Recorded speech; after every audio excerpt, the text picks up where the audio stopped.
Shalom teman-teman, selamat malam. Kembali berjumpa dengan saya pada malam hari ini untuk membaca firman Tuhan Yesus.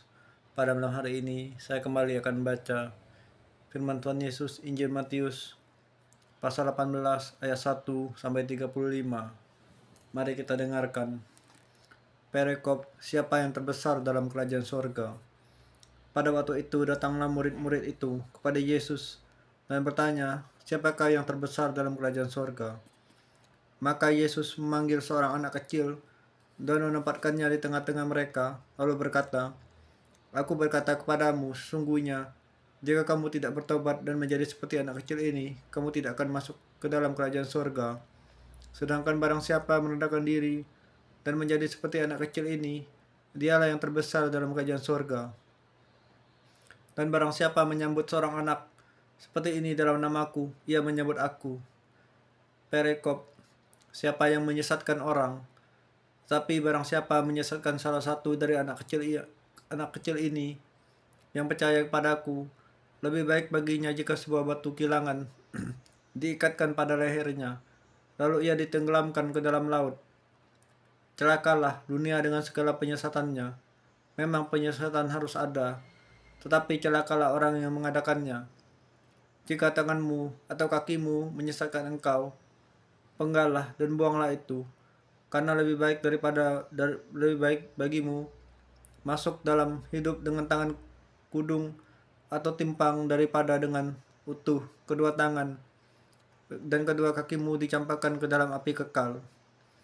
Dan jika matamu menyesatkan engkau, cungkillah dan buanglah itu.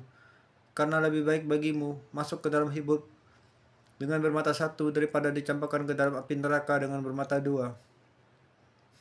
Ingatlah, jangan menganggap rendah seorang dari anak kecil ini, karena aku berkata kepadamu, ada malaikat mereka di sorga yang selalu memandang wajah Bapakku yang di sorga, karena anak manusia datang untuk menyelamatkan yang hilang.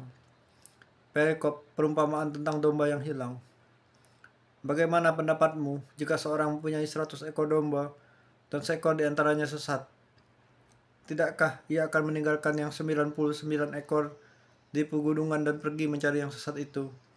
Dan aku berkata kepadamu, sesungguhnya, jika ia berhasil menemukannya, lebih besar kegembiraan atas yang seekor itu daripada yang ke-99 ekor yang tidak sesat. Demikian juga Bapamu yang di sorga tidak menghentikan supaya seorang pun dari anak-anak ini hilang. Perikop tentang menasehati sesama saudara. Apabila saudaramu berbuat dosa, tegurlah dia di bawah 4 mata. Jika ia mendengarkan nasihatmu, engkau telah mendapatkannya kembali. Jika ia tidak mendengarkan engkau, bawalah seorang atau 2 orang lagi, supaya atas keterangan 2 atau 3 orang saksi perkara itu tidak disangsikan. Jika ia mau mendengarkan mereka, sampaikanlah soalnya kepada jemaat. Jika ia tidak mau juga mendengarkan jemaat, pandanglah dia sebagai seorang yang tidak mengenal Allah atau seorang pemungut cukai. Aku berkata kepadamu, sesungguhnya apa yang kamu ikat di dunia ini akan terikat di sorga, dan apa yang kamu lepaskan di dunia ini juga akan terlepas di sorga.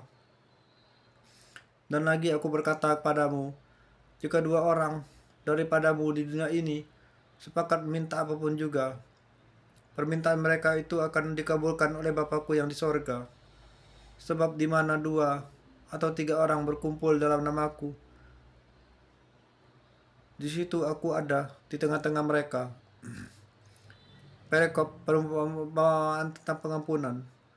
Kemudian datanglah Petrus dan berkata kepada Yesus, Tuhan, sampai berapa kali aku harus mengampuni saudaraku jika ia berbuat dosa terhadap aku?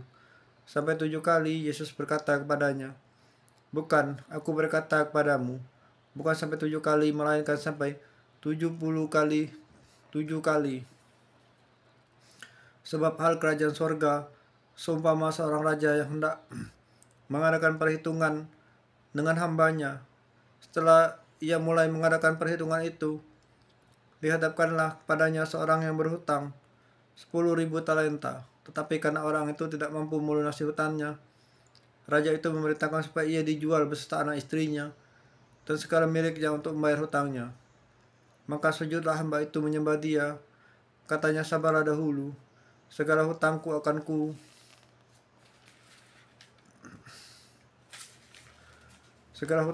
kulunaskan. Lalu tergeraklah hati raja itu oleh belas kasihan akan hamba itu, sehingga ia membebaskannya dan menghapuskan hutangnya. Tetapi ketika hamba itu keluar, ia bertemu dengan seorang hamba lain yang berhutang 100 dinar kepadanya. Ia menangkap dan mencekik kawannya itu. Katanya, bayar hutangmu. Maka sujudlah kawannya itu dan memohon kepadanya, sabarlah dahulu, hutangku itu akan kulunaskan. Tetapi ia menolak dan menyerahkan kawannya itu ke dalam penjara sampai dilunaskan hutang-hutangnya. Melihat itu, kawan-kawannya yang lain sangat sedih, lalu menyampaikan segala yang terjadi kepada tuan mereka. Raja itu menyuruh memanggil orang itu dan berkata kepadanya, "Hai hamba yang jahat, seluruh hutangmu telah kuhapus karena engkau memohonkannya kepadaku. Bukankah engkau pun harus mengasihani kawanmu seperti aku telah mengasihani engkau?" Maka marahlah tuannya itu dan menyerahkannya kepada Argojo-Argojo sampai ia melunaskan hutang-hutangnya. Maka Bapakku yang di sorga akan berbuat demikian juga terhadap kamu, apabila kamu masing-masing tidak mengampuni saudaramu dengan segenap hatimu. Tuhan Yesus Bapa di surga, terima kasih telah mengisianku membaca firman-Mu. Bapa, aku serahkan segala kepahitan, segala permasalahanku. Tolong ya Allah, tunjukkan jalan keluarnya jika memang Anda atas segala masalah-masalah yang sedang ku alami. Dalam Bapa di surga bersama kami, aku berdoa. Amin.